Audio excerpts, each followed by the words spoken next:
नमः सिद्धेभ्यः। ओम नमः सिद्धेभ्यः। कारुण्यमोकारम् अरहन्ताणं तमेव सिद्धाणम् आयिवज्रायाणं लोयं सव्यसाम्योरम्। बोलिए देवा के देव एक हजारण वर्तमान शासन नायक श्री वीरनाथ भगवान की, आचार्य भगवान श्री विद्यासागर जी महामुन राज की, आचार्य भगवान श्री समय सागर जी महामुन राज की, परम पूज्य जय श्रेष्ठ निर्यापक श्रवण श्री योग सागर जी महामुन राज की, परम पूज्य श्री निरोग सागर जी, श्री निर्मोह सागर जी, श्री निरामय सागर जी महाराज की, आज के स्वाधीनता दिवस की परम पूज्य मुनिवर श्री निर्भीक सागर जी महाराज की। आज आप सबका सौभाग्य है, समूचा देश, पूरा भारतवर्ष 78वां स्वाधीनता दिवस मना रहा है। आज हमें सर्वप्रथम उन महान कालजयी जिन्होंने भारत के स्वतंत्रता संग्राम में अहिंसात्मक तरीके से जो योगदान दिया, हमें उनको भी याद करना होगा, क्योंकि उनके ही कारण से आज हम यह सब कार्यक्रम समारोह कर पा रहे हैं और उस कार्यक्रम में हम सभी सम्मिलित हो पा रहे हैं। इसमें अब अपन प्रमुखता से नाम लेते हैं राष्ट्रपिता महात्मा गांधी, सरदार वल्लभ भाई जी पटेल, पंडित जवाहरलाल जी नेहरू,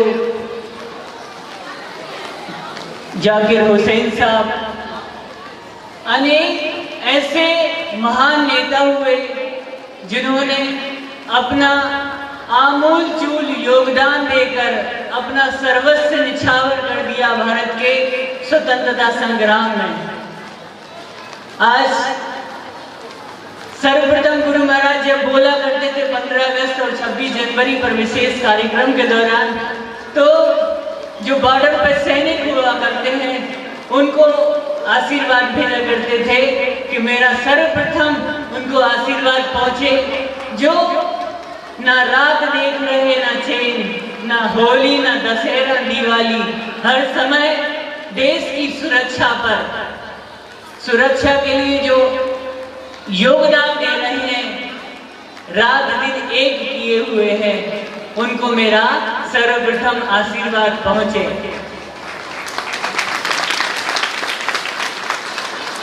द्वितीय, जो भारत का अन्नदाता है, जो आप सबको अन्न उपलब्ध कराता है, ऐसा हरित क्रांति का जनक, समूचे राष्ट्र का ऐसे किसान को आशीर्वाद पहुंचे, वो साधुवाद का पात्र है जो भारत ही नहीं अपितु विश्व को अन्न उपलब्ध करा रहा है। आज स्वतंत्रता दिवस के उपलक्ष्य में हमें बहुत सोचना है, समझना है कि आखिर उन्होंने हमें स्वतंत्रता क्यों दिलाई। हमारे महान राजनेता हुए, उनकी कोई कमजोरी नहीं थी, उन्हें कोई आवश्यकता नहीं थी, लेकिन भारत माता को स्वतंत्र कराने के लिए जिन्होंने अंग्रेजों की यातनाएं सही, अनेकों बार हाथ और पैरों में, सिर में लाठियां खाई, अनेकों बार जेलों की यात्रा की, सारी यातनाओं को सहकर आप सबको 1947 15 अगस्त को स्वतंत्रता प्राप्त हुई। ऐसे महान नेताओं का उपकार हम कभी ना भूलें, क्योंकि हमेशा बताया जाता है बुजुर्गों के माध्यम से, उपकारियों का कभी हमें उपकार नहीं भूलना चाहिए।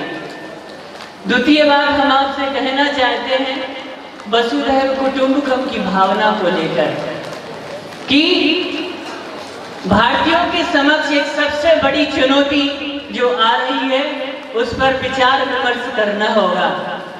भारतीयों को वसुधैव कुटुंब की भावना के प्रचार प्रसार के लिए एक अहम भूमिका निभानी होगी। विशेष परिश्रम के तहत इसके लिए हमें एक बैनर के तले साथ आना होगा। साथ ही ऐसा काम करना होगा कि आपस में हम मिलजुल कर दुनिया के सामने ऐसी प्रस्तुति दे सके कि हम सब भारतवंशी एक हैं। हम सब अनेक धर्म, अनेक जातियों को मानने वाले, अनेक भाषाओं को बोलने वाले, लेकिन हम सब सर्वप्रथम भारतीय हैं। ये हमारा कर्तव्य होना चाहिए और हम सब भारतीयों ने इसे विशेष पहचान कर लिया है कि हमारे अंदर सभी के प्रति सम्मान की भावना जागृत हो। हमारे पूर्वजों ने जो हमें एक पहचान दी, लेकिन हम इस कौशल को भूल गए, इस कला को भूल गए और सैकड़ों टुकड़ों में बट गए, विभक्त हो गए। लेकिन अधीन होने पर, परतंत्र होने पर अब हमें इन सब को एक करना है, संगठित होना है और वसुधैव कुटुंबकम की भावना को हम भले ही अनेक भाषा भाषी हो, अनेकों संप्रदायों को मानने वाले हों, लेकिन हम सब भारतीय हैं। हमारी मातृभाषा हिंदी है, थी और रहेगी। गुरुजी हमेशा कहा करते थे क्षेत्रीय भाषाएं अलग हो सकती हैं, जैसे कर्नाटक में कन्नड़ है, मराठी है, गुजराती है अनेक प्रांतों में और तमिल है, तेलुगु है, लेकिन हम सब की मूल भाषा है जो भारतीय है, वो हिंदी भाषा है। हमें इसको सम्मान दिलाना ही होगा। गुरुजी हमेशा कहते थे इंडिया नहीं भारत बोलो। वो हमेशा इस चीज पे इसलिए जोर देते थे कि जैसे भारतीय ज्योतिष है, उस ज्योतिष में अगर अपन देखें नाम के अनुसार व्यक्ति पर विशेष प्रभाव पड़ता है। हर व्यक्ति का जो नाम है उसके अनुरूप कोई कार्य करना चाहता है। जैसे किसी व्यक्ति का इंग्लिश में और हिंदी में, हिंदी में जैसे किसी का नाम राम है तो इंग्लिश में श्याम नहीं हो जाएगा। जब भारत देश का नाम भारत है तो इंग्लिश में इंडिया कैसे हुआ? इस चीज पर विचार करना होगा कि ये शब्द भिन्नता को लेके जो ऊहापोह है उसको विचारणीय शब्द है। इस पे जरूर हम सब के माध्यम से और एक अभियान के माध्यम से जो हमें राजनेताओं को इंगित करना चाहिए कि संसद भवन तक ये बात गूंजे। लेकिन राजनेता चाहे तो कर सकते हैं, लेकिन वो करना नहीं चाहते, क्योंकि उनको क्या है, राजनीति की रोटी सेकना है। इस ओर हमें ध्यान देना होगा। दूसरे नंबर हम आपका ध्यान आकर्षित करना चाहते हैं। गुरु भगवान बोला करते थे कि गौ माता क्या या शीर्ष गौ माता ही सरस्वती है, वही लक्ष्मी है, वही सब कुछ है। जहाँ वैदिक ग्रंथों में 33 करोड़ देवी देवताओं का वास बता गया है, लेकिन भारत का दुर्भाग्य है कि हम बीफ के मामले में, मीस गाय के मांस के सप्लाई के मामले में हम अग्रणी योगदान दे रहे हैं। यह विचारणीय शब्द है, इस पर आप सभी विचार अवश्य करें, क्योंकि भारत की जो अहिंसात्मक पद्धति रही है, शैली रही है, यहाँ पर भगवान राम, भगवान श्री कृष्ण, भगवान हनुमान और भगवान महावीर और गौतम बुद्ध जैसे महान पुरुषों ने जन्म लिया है। उन्होंने कभी मांसाहार का भक्षण नहीं किया। भगवान राम ने 14 वर्ष के वनवास के दौरान भी मांस का भक्षण नहीं किया। ना कभी श्री कृष्ण जी ने किसी को मांस भक्षण की सलाह दी। इस चीज का अवश्य अपन को विचार करना चाहिए और राजनेताओं को सूचित करना चाहिए कि संसद भवन में ये बात उठ सके। गुरु भगवान हमेशा बोला करते थे कि गौ माता को राष्ट्रीय अहिंसक पशु घोषित किया जाना चाहिए। क्यों? जब उसमें 33 करोड़ देवी देवताओं का वास है, ऐसी अनमोल संपदा को हमें बचाना होगा, उसका संरक्षण एवं संवर्धन करना होगा। यदि हम इस कार्य को नहीं कर सके तो हमारा जीवन व्यर्थ है। और उस विदेशी जो धन है उसके माध्यम से हम सोचे कि हम अपना आर्थिक विकास कर लेंगे, यह असंभव है। इस कार्य को अपन विशेष पुरजोर विरोध होना चाहिए। इसमें आप सबका सहयोग अपेक्षित है। तीसरी बात और कहना चाह रहे हैं कि आज सारी विदेशी कंपनियां भारतीयों के धर्म को नष्ट करने के लिए उतारू हैं। उसमें प्रमुख रूप से जो नौनिहाल बच्चे हैं, जिन्हें हम देश का भविष्य बोलते हैं, आने वाला कल है, उन्हें क्या कर रहे हैं? वो अपवित्र कर रहे हैं, उनके धर्म को नष्ट कर रहे हैं। वो है फास्ट फूड, जिसमें सारा मांसाहार परोसा जा रहा है। अगर अपन मांसाहार का भक्षण करेंगे, अपने यहाँ कहा भी जाता है, जैसा खाओगे अन्न वैसा होगा मन, और जैसा पियोगे पानी वैसी होगी वाणी। अगर आपने इस खान पान पर अगर ध्यान नहीं दिया और ऐसे विचार, ऐसे संस्कार आपके मनोभाव में रहे, तो आज नहीं तो कल वह देश पुनः परतंत्र होगा। हमें अपने धर्म को बचाना है, अपनी भारतीय संस्कृति को बचाना है, जो हमारा मूल आधार स्तंभ है। उस फाउंडेशन पे अगर अपन खड़े रहेंगे, उस भूमि पर हम जोड़ के पकड़े रहेंगे, खड़े रहेंगे, तभी हम स्थिर रह पाएंगे। इसलिए हमें ध्यान रखना होगा, समझना होगा इस बात को। महात्मा गांधी की दो छोटे छोटे से स्लोगन हैं। हम उन्हें बताना चाहते हैं कि बापू हमेशा कहा करते थे, मन खराब हो तो बुरे शब्द ना बोलो, मन खराब हो तो बुरे शब्द ना बोलो, क्योंकि मन बदलने के मौके तो मिलेंगे, लेकिन शब्द बदलने का मौका नहीं मिलेगा आपको कभी। ये प्रेरणा शब्द हैं, इनको अंतरंग में उतारना होगा और अपने हित से पूर्व सर्वप्रथम समाज और देश का हित हमें ध्यान रखना होगा।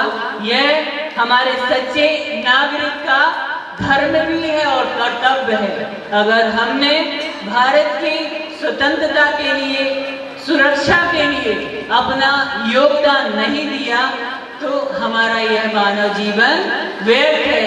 हम पड़ोसी देशों को देखते हैं, जैसे श्रीलंका, बांग्लादेश, पाकिस्तान की स्थिति कैसी हो रही है।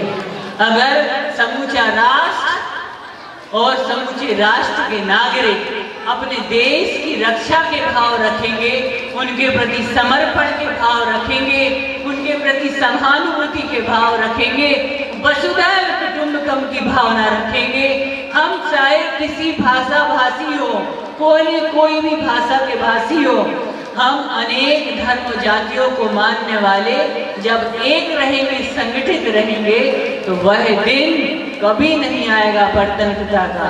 इन्हीं शब्दों के साथ हम अपनी वाणी को विराम देते हैं। नियम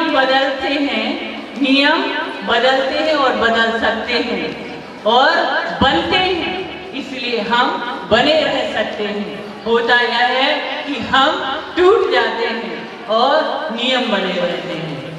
टूटे हुए नियम को जोड़ना आसान है, पर टूटी हुई जिंदगी में जिंदगियां गुजर जाती हैं। ऐसे स्थिति में हमारा समूचे राष्ट्र को वसुधैव कुटुंबकम की भावनाओं के साथ जोड़ने का प्रयास है। वह मंगल भावना है।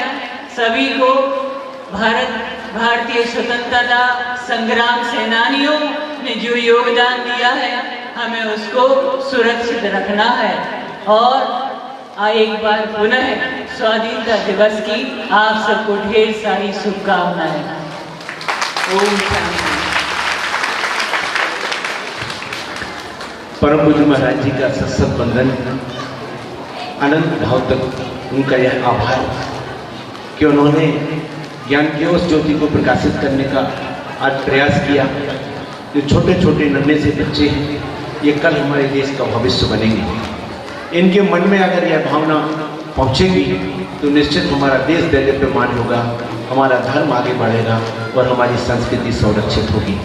अब हम उन श्री चरणों में चल रहे हैं निवेदन करने के लिए जिनका छोटा सा परिचय आप सबके सामने देना मैं अपनी जिम्मेदारी समझता हूँ। बंडा में जिन्होंने जन्म लिया, हमारे बुंदेलखंड के गौरव परम पूज्य निरोग सागर जी महाराज, जो बचपन से ही जिनके अपने संस्कारों का प्रतिफल था कि आज उन्होंने इतना उच्च पद ग्रहण किया और हम सबको उनके दर्शन का लाभ मिला। परम पूज्य निरोग सागर जी महाराज अपनी शिक्षा प्राप्त करने के बाद जीविकोपार्जन के लिए उन्होंने शासकीय सेवा की। वह शिक्षक के पद पर रहे, फिजिक्स पढ़ाया करते थे। एक और गौरव की बात है कि परम पूज्य आचार्य विद्यासागर जी महाराज के चतुर्वेद संघ में जितने भी महाराज हैं, जितने भी हमारी आरिका माताएं हैं, ब्रह्मचारी बहनें हैं, ब्रह्मचारी भैया हैं, उनमें कोई ऐसा नहीं जो ग्रेजुएट हो, पोस्ट ग्रेजुएट ना हो।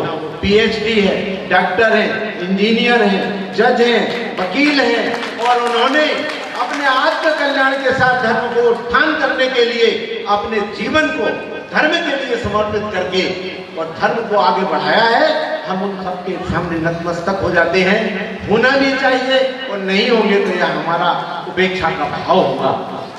हम बताना चाहते हैं आपको कि परम पूज्य निरोग सागर जी महाराज बंडा में लगभग 300 से भी अधिक बच्चों को फिजिक्स की कोचिंग पढ़ाया करते थे और उस फिजिक्स की कोचिंग पढ़ाने में उनकी कोई फीस निर्धारित नहीं थी और ना अधिक थी, बहुत छोटी सी फीस थी और जो जितना दे देता था, अगर किसी के पास पैसे नहीं है तो उसे धीरे से आदेश हो जाता था तुम तो आगे क्लास में बैठा करो और पढ़ा करो।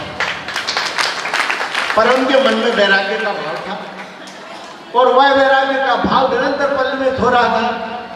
परम पूज्य गुरुदेव के श्री चरणों में उनका नमन हमेशा इस भाव के लिए रहता था कि मैं जगत का कल्याण तो करना चाहता हूँ, बच्चों के कल्याण में शिक्षा के माध्यम से लगा हूँ, पर पहले मैं अपना कल्याण करना चाहता हूँ। निश्चित रूप से परम पूज्य बड़े महाराज जी ने एक दिन प्रवचन में कहा था कि जो अपना कल्याण करने की भावना रखता है वही दूसरे का कल्याण कर सकता है, दूसरा कोई नहीं कर सकता। धर्म जिसके भीतर पैदा होता है वही धर्म के लिए बता सकता है कि धर्म क्या है। परम पूज्य निरोग सागर जी महाराज ने अपने दीक्षा के समय जब परम पूज्य गुरुदेव ने उन्हें बुलाया तो उन्हें जाना था और सत्र पूरा नहीं हुआ था। तब उन्होंने अपने तमाम बच्चों को बुलाया और बुलाने के बाद उन्होंने सबकी फीस वापस की और फीस वापस करने के बाद उन्होंने सबसे क्षमा मांगते हुए और परम पूज्य आचार्य गुरु जी के चरणों में गए और वहाँ उनका यह दीक्षा दिवस अभी कुछ दिन पहले मनाया था। हम लोगों ने वह दीक्षित हुए और परम पूज्य निरोग सागर जी महाराज का जो नाम दिया वह मन से भी निरोग है, तन से भी निरोग है और विचारों की निरोगता तो उनकी उत्कृष्ट है ही। ऐसे परम पूज्य निरोग सागर जी के महाराज के श्री चरणों में आप सबकी ओर से और मैं अपनी ओर से वंदना करता हूँ, नमोस्तु करते हुए। मंगलम गौतमो गणी मंगलम कुंद कुंदात्यो जैन धर्मोस्तु मंगलम। देवादिदेव पटनागंज के बड़े बाबा की, आचार्य भगवंत गुरुदेव श्री विद्यासागर जी महामुनिराज की, आचार्य प्रवर श्री समय सागर जी महामुनिराज की, ज्येष्ठ श्रेष्ठ निर्यापक्षण मुनि श्री योग सागर जी महामुनिराज की, मंचासीन समस्त महामुनिराजों की,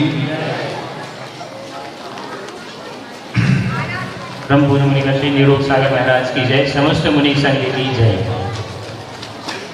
आज 78वां स्वतंत्रता दिवस और एक खुशनुमा माहौल, जबकि देव भी प्रांगण की या इस परिसर की शुद्धि कर रहे हैं और हमारे मन भी आज देश की स्वतंत्रता को मनाने के लिए वैसे ही शुद्ध है। और इस शुद्धता जो है केवल गणतंत्र दिवस और स्वतंत्रता दिवस तक सीमित ना रह जाए।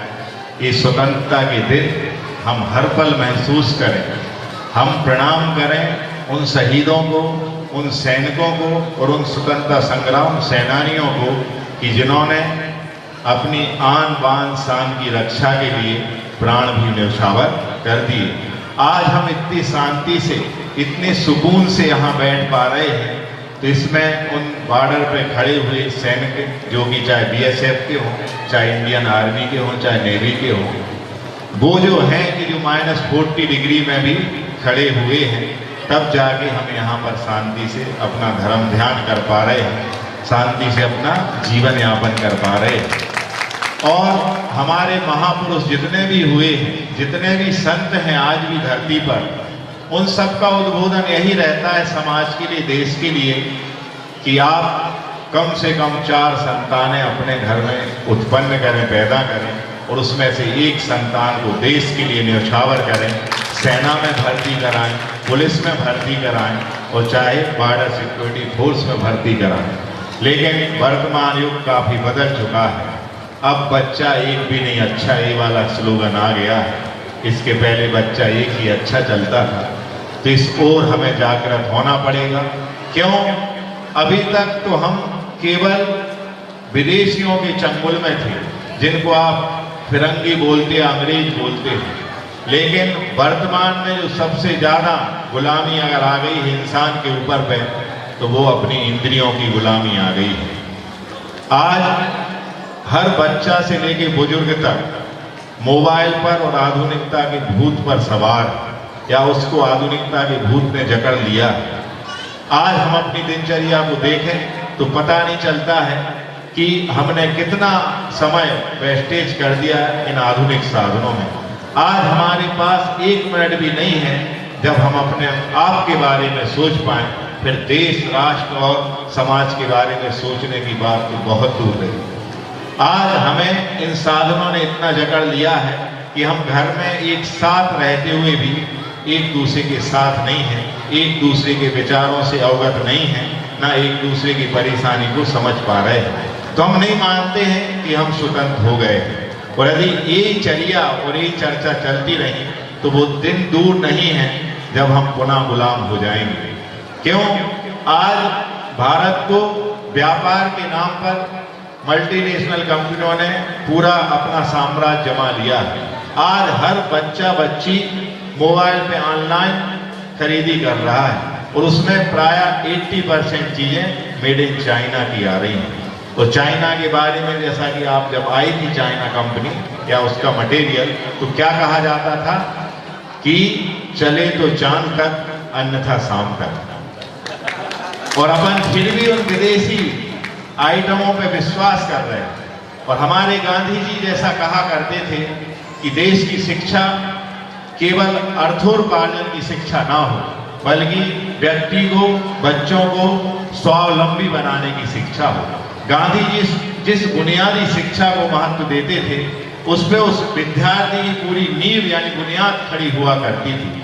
लेकिन आज वर्तमान शिक्षा, हम किसी भी पर्टिकुलर स्कूल की या किसी संस्था की क्रिटिसाइज नहीं कर रहे हैं, लेकिन हम ध्यान दिलाना चाह रहे थे आप सबको, चूंकि ये विद्यालय परिसर है, शिक्षा का आलय है और यहाँ आप गार्जियन भी बैठे हुए हैं, तो आप सबको जागृत होना पड़ेगा कि आज हम बच्चों को कहीं भेड़ चाल की तरह तो नहीं भेज रहे हैं। हम जिस उद्देश्य से बच्चों को विद्यालयों में एडमिशन करा रहे हैं, वो उद्देश्य पूरा हो रहा है कि नहीं।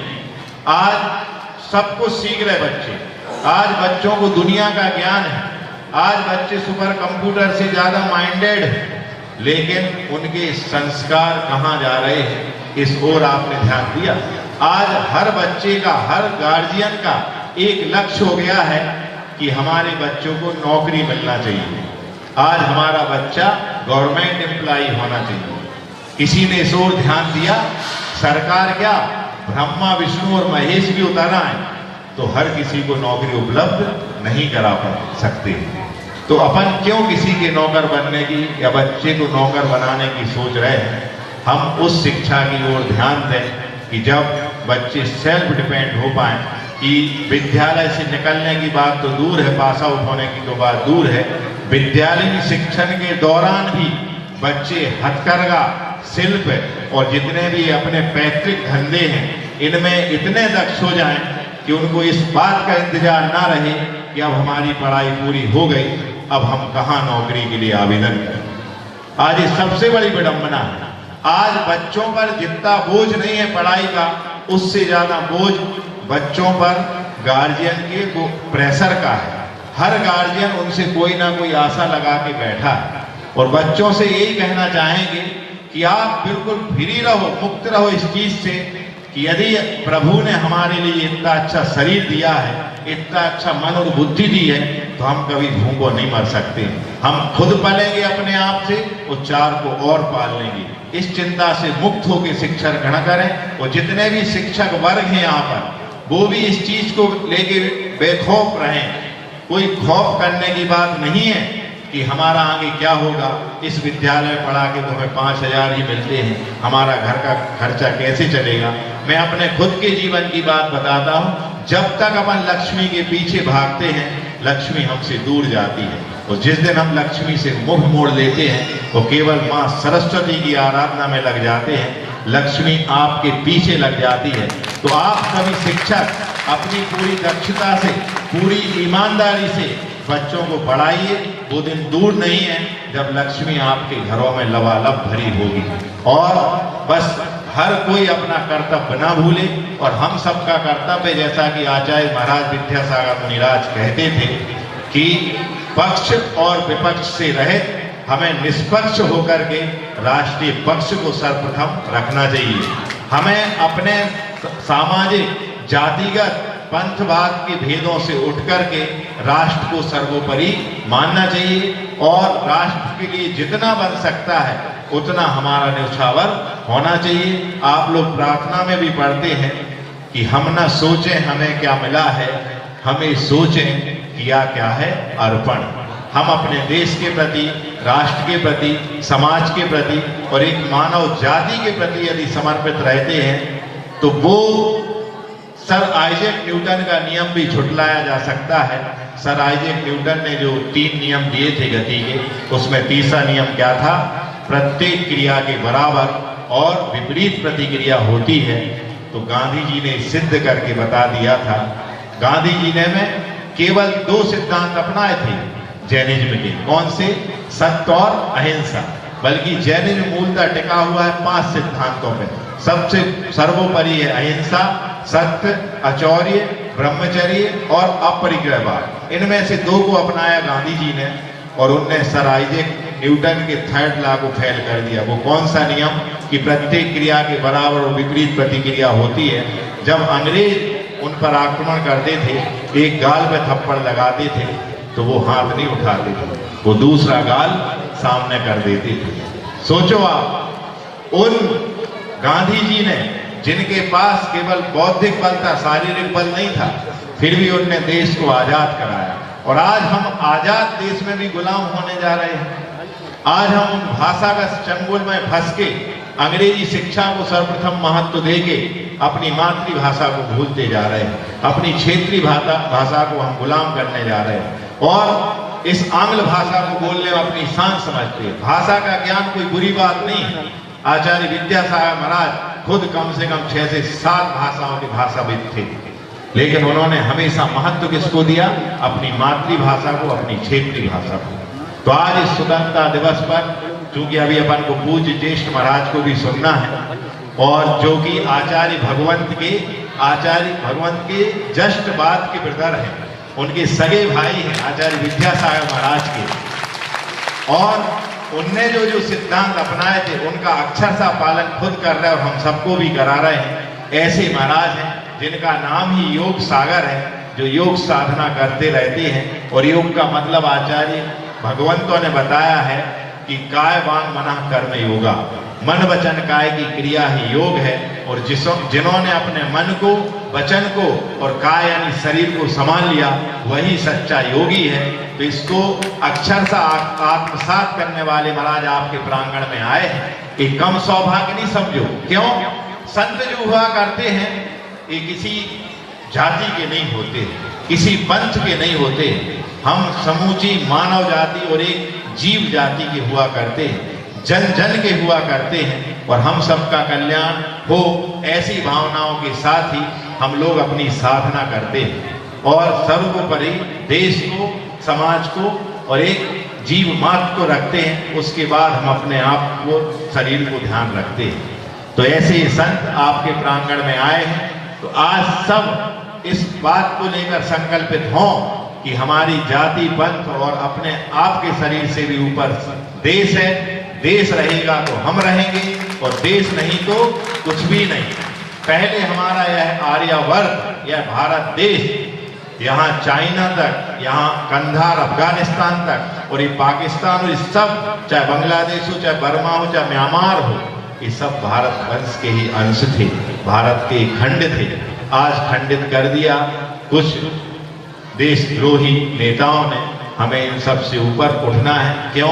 संविधान में ही लिखा है कि भारत का संविधान किसके लिए है? जनता का है, जनता के द्वारा है, जनता के लिए है। ऐसा लोकतंत्र है भारत में। तो हम सबके पास तो पूरे देश को घुमाने की चाबी है। आप जो वोट डालते हैं उस वोट से ही निर्धारित होता है कि देश को कौन चलाएगा। तो आप अपने मताधिकार का सर्वस्व उपयोग कीजिए और ऐसे नेताओं को चुनिए जो राष्ट्र हित को सर्वोपरि रखते हैं, अपने व्यक्तिगत स्वार्थ से माने उसको परे रखते हैं। क्योंकि हमेशा भारत की एक विशेषता रही है कि भारत ने कभी किसी को सताया नहीं। भारत ने चलाकर किसी पर आक्रमण नहीं किया। अभी तक भारतीय संस्कृति को आप हजारों, लाखों, करोड़ों वर्ष की संस्कृति को उठा करके देख लें तो भारत की क्या विशेषता रही कि भारत जब मजबूत रहा, जब किसी को परेशान नहीं किया, और यदि कभी मजबूर रहा या कमजोर रहा तो कभी किसी पर बोझ नहीं बना।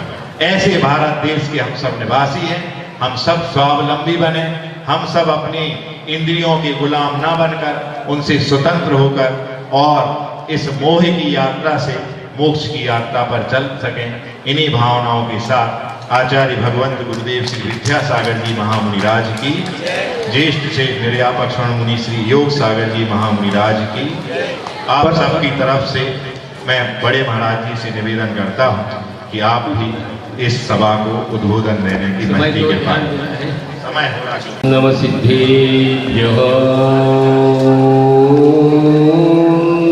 नमः सिद्धेभ्यः, ओम नमः सिद्धेभ्यः। भोभिजागुर्जननारागाजाच्छैवपागदायस्य ब्रह्मा वा विष्णु वा हरो जिनो वा नमस्तस्मै। बोले ऐसा परमो धर्म की जय। बोले आचार्य गुरु विद्यासागर जी महाराज की जय। बोले समय सागर जी महाराज की जय। परम पूज्य मुनिवर श्री योग सागर महाराज जी की जय। समस्त मुनि संघ की जय। धर्म प्रेमी बंधुओं, ये प्रथम बार नहीं है, दूसरी बार स्कूल में 15 अगस्त मनाने का ये दूसरी बार है। पिछली बार भी महाराष्ट्र में मैं वाशिम में था, चतुर्मास कर रहा था। वहाँ पर भी जैनियों का स्कूल था, वहाँ पर भी बहुत बड़ा कॉलेज था। वहाँ पर भी 15 अगस्त में उन्होंने हम लोगों को आमंत्रण निवेदन किया था। इसी प्रकार यहाँ पर भी आप लोगों ने हमको निवेदन किया। तो ये बात कहना चाहता हूँ कि इस विदित विश्व में अनेकों अनेक देश हैं, प्रांत हैं, राष्ट्र हैं, द्वीप हैं। इन सब में अनन्य कोई देश है तो भारत देश है। क्यों है?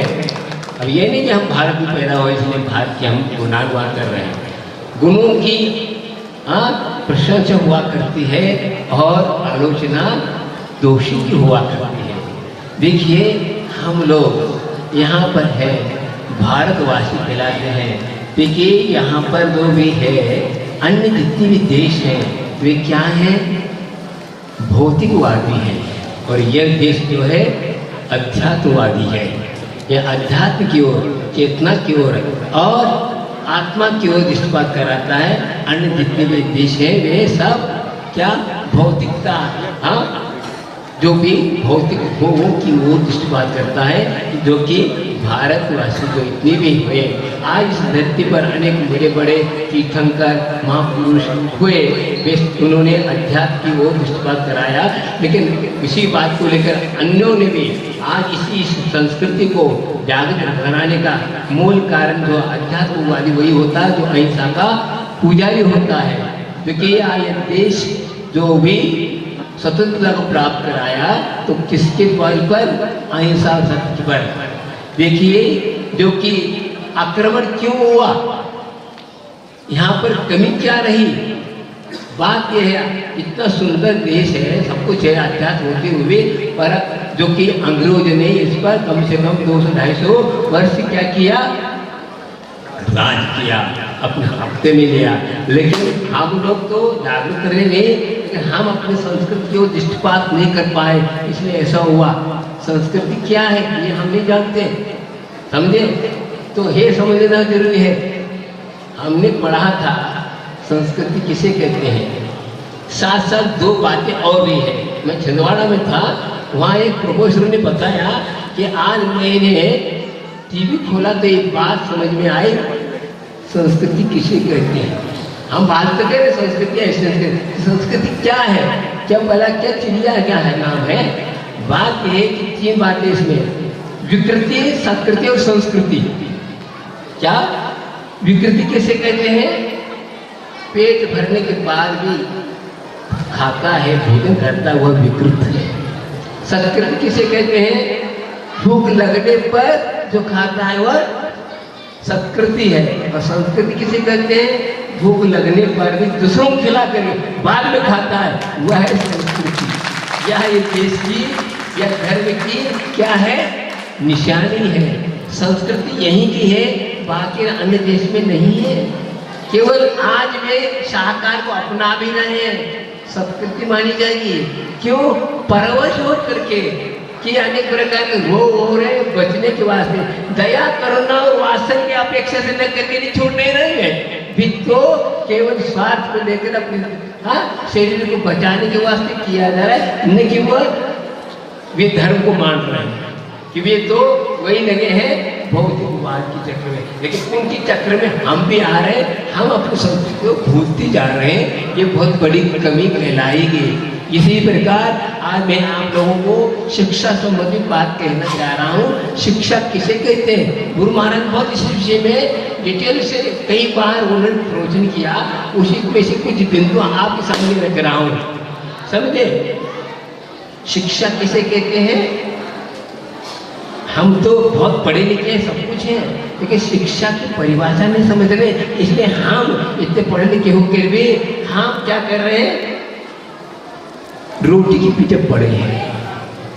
हमें इतने पढ़ने के बाद भी, कितने कितनी डिग्रियां प्राप्त करने के बाद भी फिर भी क्या हमें सर्विस नहीं मिल रहा? बताओ, ये गलत है। आज की शिक्षा ने ही गड़बड़ किया है। शिक्षा में पद्धति में बदली आई, इसलिए हम लोग गुलामी बनते जा रहे हैं। भले ही ये क्यों हो रहा, हम अपने समझ नहीं रहे। भाषा को समझ कर, भाषा तो शिक्षा नहीं कहलाती।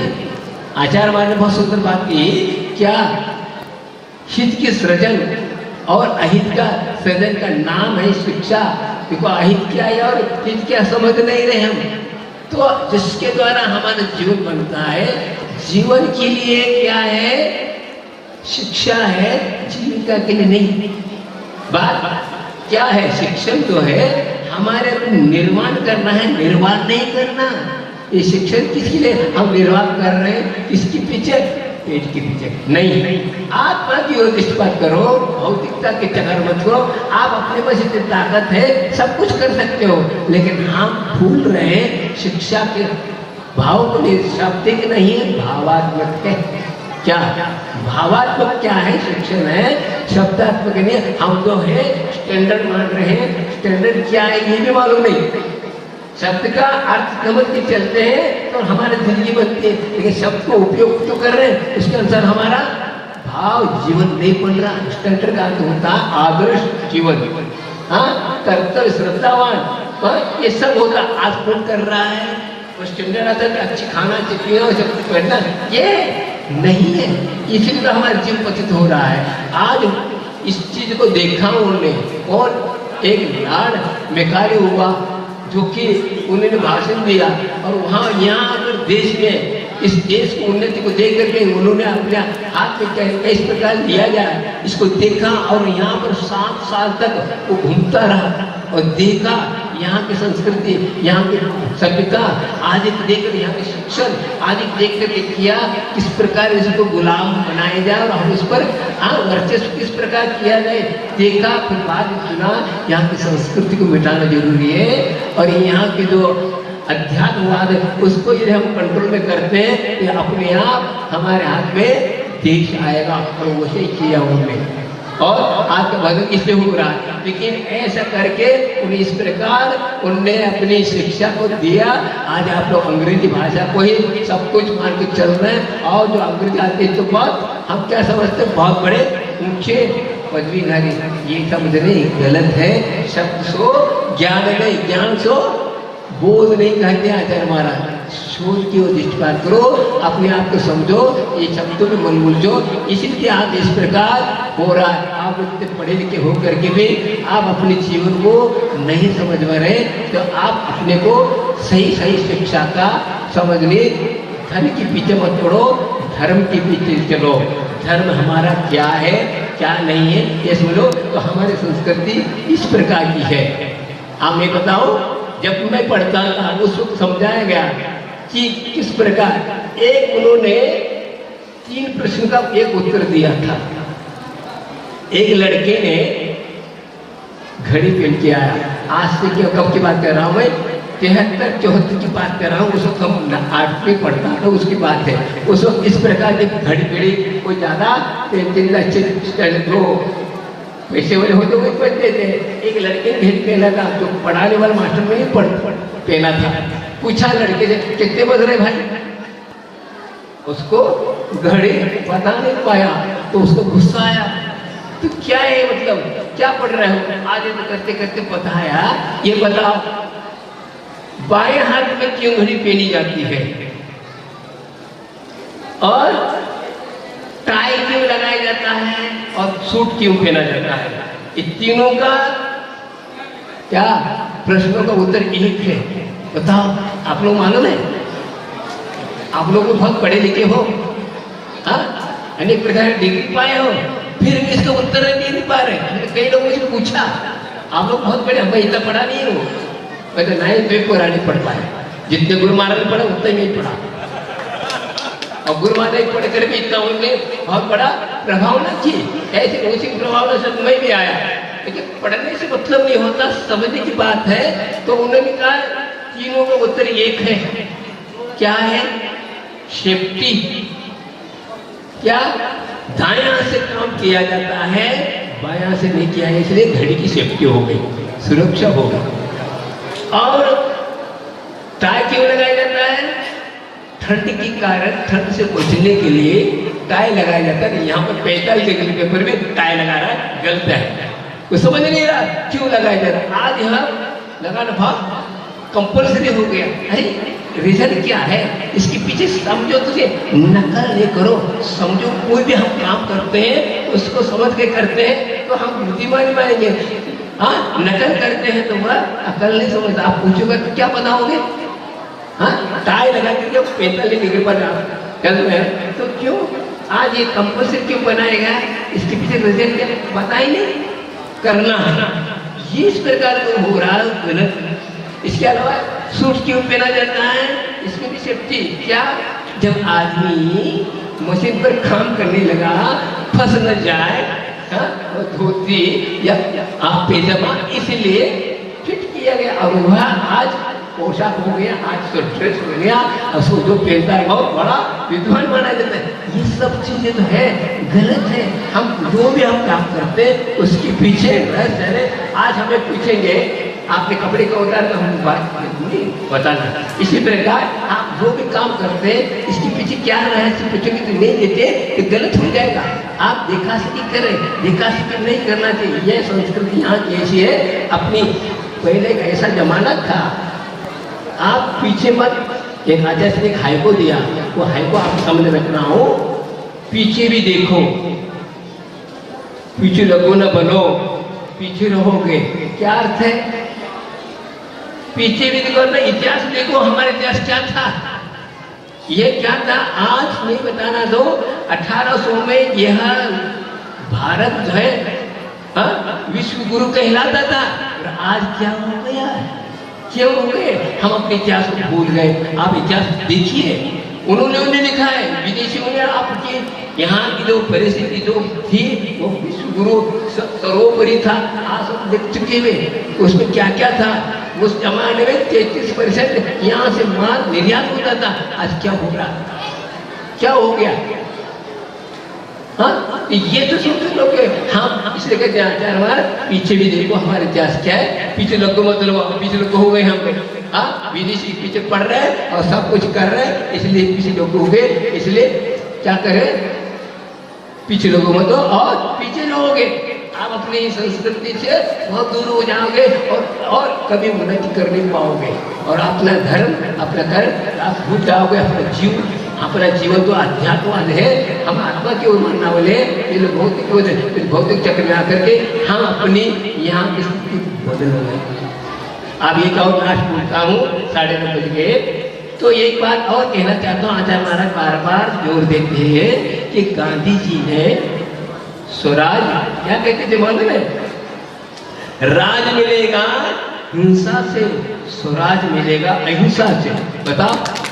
और आज हम इस देश में मांस निर्यात कर रहे हैं, कितना कलंकित की बात है। यही बात, ये स्वतंत्रता नहीं कहलाएगी। स्वतंत्रता का अर्थ क्या होता है? प्रत्येक व्यक्ति को सहज रूप से अपने से जीने की जीने के लिए आजाद है, अर्थात वह स्वतंत्र है, यह है। लेकिन हम पशुओं को मार रहे हैं, उनको हम स्वतंत्रता कहाँ दी? हर इस भूमि पर हर व्यक्ति को सहज रूप से जीने का सबके लिए क्या है? ये मुक्त है। परंतु हम पशुओं को मार करके हम निर्यात कर रहे हैं। बताओ। आज मैं ये कहना चाहता हूँ कि पहले आप हिस्ट्री पढ़िए, विदेशी लोगों ने भी मांस निर्यात नहीं किया और न मुगलों ने किया, लेकिन आप लोगों ने अहिंसा के बल पर 250 साल का या 200 साल जो किया, उसको अहिंसा के बल पर हम लोग स्वतंत्र करने के बाद अब ये कार्य ये हो रहा है इसी धरती पर। ज्यादा हुआ कुछ नहीं। हाँ, 77 साल की ये हिस्ट्री आप लोग समझे। अभी आप लोग स्वतंत्र क्या ये नहीं समझे, इसलिए तो हिंसा क्या होती है नहीं समझ रहे, इसलिए आप निर्यात कर रहे हैं। ये गलत है। और क्या कर रहे हैं? मांस निर्यात कर रहे हैं, गोबर को खरीद रहे हैं। जो कोई सी बात है, कितनी अज्ञानता है। आप सोचो से क्या सोचते होंगे लोग, विदेशी लोग भी क्या सोचते होंगे? हाँ, विदेशी मुद्रा प्राप्त करने के लिए हम मांस बेच रहे हैं, ये क्या है? यहाँ पे ये स्वाभिमान है या अहिंसा धर्म कहलाता है? अहिंसा से बातें करने वाले ऐसे हो रहा है। इसे आचार्य महाराज कम से कम पे उन्होंने कम से कम 20-25 साल से अहिंसा पर कई बार उन्होंने दयोदय आदि का संगठन करके आयोग को पशुओं को बचाने का उन्होंने उपक्रम किया कि मांस निर्यात हो। मांस खाने की मन नहीं करे, लेकिन निर्यात करना खतरनाक है, समझे? हाँ, लेकिन बेचोगे। जैसे समझ लो आपने किसी को निमंत्रण दिया, पंगत में आ गए, खा सकते थे, लेकिन डिब्बा भर के ले जा नहीं सकते ना। इसी प्रकार तुम क्या कर रहे हो? ये सब प्रकार करना तो गलत हुआ। और पशु धन यदि समाप्त हुआ, हमारी प्रकृति बिगड़ जाएगी, आप जीवन जी नहीं सकते। हमारे आधार वही है। यदि हम उनको बचाएंगे नहीं, तुम नहीं कर सकते। आज स्थिति क्या हो गई देखो, आज दूध नहीं मिल रहा है, घर घर शराब मिल रही। हाँ, क्या हो रहा? और ये हमारी संस्कृति है क्या? ये किसका प्रभाव है? विदेशी का प्रभाव है। वहां से हम प्रभावित हैं, इसलिए हम अंग्रेजी बन गए, अंग्रेजता उन्हें छोड़ के गए, अंग्रेज तो चले गए, लेकिन अंग्रेजता को हमने अपनाया। इसलिए हम देश की उन्नति को हम अपनाने उस उनके होड़ में चलना चाहते हैं। होड़ में चलोगे इसी प्रकार होगा। इसलिए हमें जो है हम जो भी कर रहे हैं उस पर ध्यान दो। जो बुजुर्गों ने जो काम किया उस पर ध्यान देकर चलते हैं, अवश्य हम अभी स्वतंत्र हो सकते हैं। लेकिन ये जीव कृत्य हो रहे हैं, अनेक प्रकार से प्रकृति भी बिगड़ रही, इसीलिए हो रही। जब तक इस प्रकार सबके प्रति वसुदेव कुटुंब तो कह रहे, लेकिन वो क्या रहा है, सबको ध्यान नहीं दे रहे और हम अहिंसा को भूलते जा रहे हो। अनेक प्रकार के कृत्य हो रहे, जो ऐसे कृत्य हो रहे तो हम समझ नहीं पाए। आज ज़्यादा नहीं हुआ, अभी भी हुआ 70 साल में, 77 साल में ये हमारी स्थिति हो गई। नेताओं को समझना चाहिए, सरकार को समझना चाहिए। आचार्य बार बार कहते आप लोगों ने स्वर्ण जयंती मनाई, तिलक बनाई, लेकिन ये क्या हो रहा है और ये क्या होगा? केवल मनाने से क्या होता, हम उसके कार्य कहाँ कर रहे हैं बताओ? कार्यान्वित कर नहीं रहे, केवल शब्दों को बोल रहे हैं। शब्द तो धर्म नहीं है, धर्म जो आत्मा से हृदय सिद्ध है वो अपने को समझना है। इस धरती में बड़े बड़े तीर्थंकर हुए, राम हुए और कृष्ण हुए, अनेक महापुरुषों की धरती है। एक व्यक्ति विदेशी से प्लेन से उतरा और इस धरती का उन्होंने तिलक लगाया भूमि का। क्यों? मैं मंदिर में पहुंच गया। क्यों? इसलिए यहाँ पर बड़े बड़े महासंत हुए और इस धरती पर है, इसलिए यहाँ का एक एक रजतन पवित्र है। लेकिन आज हम क्या पवित्र मान रहे हैं? कोई इस प्रकार स्थिति है, सोच रहे हैं आप क्या कर रहे हैं। इसलिए तो आचार्य महाराज ने बहुत हो गए, शिक्षा बहुत बिगड़ गई है। इसलिए उन्हें प्रतिभास्थली, प्रतिभा मंडल आदि करके क्यों बोलना पड़ा? संस्कृति हमारी मिटती जा रही। विद्या तो विद्यालय की कमी नहीं, विद्यालय, लेकिन विद्यालय का अर्थ क्या होगा? विद्या का विलय हो रहा है, विद्यालय लय हो रहा है। विद्या जो है वह किसी के पास न विनय है, न वात्सल्य है, न प्रेम है, कुछ भी नहीं। बौद्धिक बल के साथ होते हैं अंतस के भाव, एकांकिक बौद्धिक बल से होते हैं जीवन में घाव। हम एकांकिक बौद्धिक बल को तो अपना रहे हैं, अंतस के भाव में उज्ज्वलता नहीं आ रही है। क्रोध मान माया अहिंसक भाव उड़ते जा रहे। लेकिन शिक्षा के धार तो क्या होना चाहिए? प्रेम, वात्सल्य, अहिंसा, करुणा आना चाहिए था। लेकिन हम बौद्धिकता तो बढ़ते रहे, लेकिन शब्दों में रह रहे, हमारे जीवन में उतर नहीं रहा। इसलिए शिक्षा अपने लिए खतरनाक हो रहा है। शिक्षा खतरनाक नहीं, हमारी प्रवृत्ति इस प्रकार की है, इस प्रकार हम प्रभावित हैं, हम प्रभावित होते जा रहे हैं। हमारा धर्म हम उनको भूल गए, इसलिए इस प्रकार हो रहा है। हम लोग हर साल स्वतंत्र दिवस मनाते रहे कि हम स्वतंत्रता का अनुभव कर रहे क्या? हम अब किसी को हम स्वतंत्रता के जीने के लिए हम मौका दे रहे हैं क्या? कुछ नहीं दे रहे, केवल गतार चल रहा है। इस प्रकार यदि हम वातावरण बनाएंगे तो यह स्वतंत्र नहीं और परतंत्र होता जाएगा, होगा। देखिए जब ये यहाँ आकर के धीरे धीरे उन्होंने इस पर काबिल हो गया कि उपवास अपने हाथ में लिया। अभी और परतंत्र होने में कोई देरी नहीं, क्योंकि हमारी प्रवृत्ति में वही आ रही है, उन्हीं के हाथ चल रहे। कैसा क्या है? बाहर के कंपनी आ रहे, आदि आ रहे, सब कुछ हो रहा है, तो क्या होगा? उन्हीं का राज होगा। बात क्या होगी? केवल मतदान होने से क्या होगा? एक सोचो से इंडिया कौन आया? तो ईस्ट इंडिया आया, इसलिए उन्होंने नहीं करते करते किया, एक कंपनी आया इसका, और यहाँ पर क्या हो रहा है? इसीलिए अपने समझो, स्वतंत्र जीवन जीने के लिए हर व्यक्ति के लिए इस प्रकार प्रेम वात्सल्य करना से चलेंगे तो हमारा पूर्व, इसलिए कहते हैं हम इंडिया नहीं चाहिए, भारत चाहिए। भारत की वह था, आज भारत नहीं है, इंडिया में हम भारत बनाना है। तो पीछे की ओर दृष्टिपात करो, हम क्या करते थे, क्या नहीं करते थे। हम तो है ना, खेती किसान को आप मत समझो, बहुत ऊंची चीज है, सबसे ज्यादा ऊंची चीज है। इस पर आचार्य ने कहा था क्या?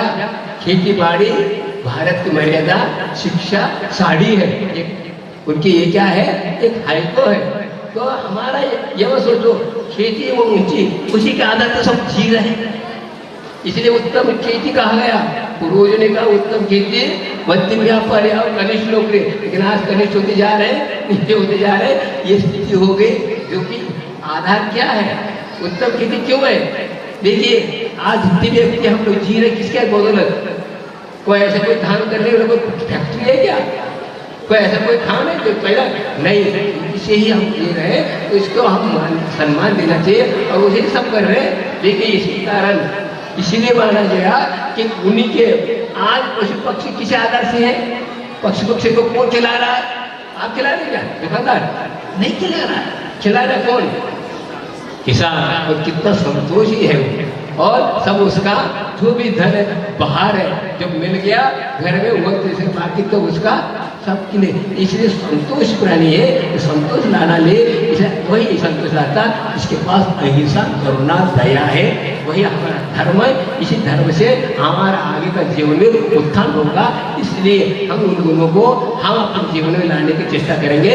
तो यह स्वतंत्र दिवस या राष्ट्र पर्व मनाने का सार्थकता है। केवल हर साल मनाते सब कुछ है, केवल घर मिलती है, औपचारिक है, अंतरंग से नहीं कर रहे। इसलिए इस प्रकार जिसमें अनेक प्रकार के कृत्य हो रहे तो होना नहीं चाहिए। आज हो रहा है, कतल खाने कितने खुले, कोई नीच नहीं। जो कुछ विदेशी लोग आने के बाद यहाँ कतल खाने इतने नहीं थे, जितने आज हजार लाखों हो रहे। तो इस प्रकार क्यों हो रहा है? ये सबका उसी का प्रभाव है जो कि मुख प्राणी पर हत्या करेंगे, जो उसका जो हाय है वो हाय आपके पीछे पड़ा है। इसलिए प्रकृति पर भी प्रभाव पड़ता है। तो कई प्रकार के हिंसा होते जाते हैं। आधे प्रकार प्रकृति ये होते, इसको कहते हैं सामूहिक पाप का उदय हो रहा है। लेकिन हम सामूहिक पुण्य का उदय ला सकते हैं। इस प्रकार करना दया अहिंसा के लिए अपनाएंगे तो अवश्य हमारा जीवन यह पाना सार्थक है। बोले अहिंसा परमो धर्म की जय। बोधि समाधि परिणाम शुद्धि स्वात्मोपलब्धि शिव सुख सिद्धि चिंतामणि चिंतित वस्त्राणि पावन मानस भवास देवी। हमारे बीच में